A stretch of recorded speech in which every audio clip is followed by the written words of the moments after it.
At some point you may find that one of your inputs or transmitters are malfunctioning. To correct this problem, you will first need to contact tech support.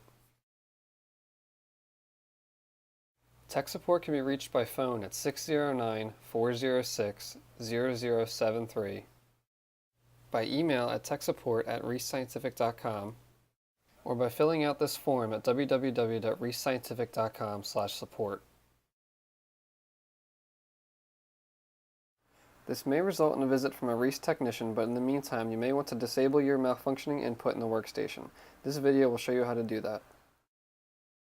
If there is only one input that is not working properly, it can be disabled by right-clicking on it and selecting Program.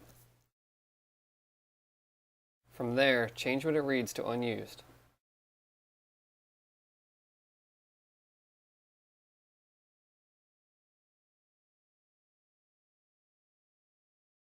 Once you make an input unused, you will need to have it recalibrated and reprogrammed when making it active again.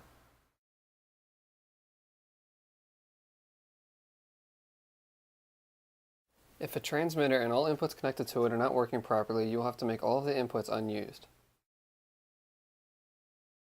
This process is exactly the same as before.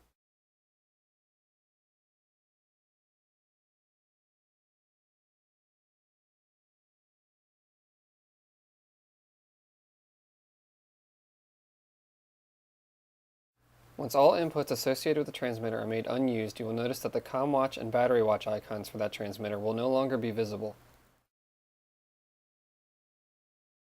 You can now wait until a Rees technician arrives to further address the problem.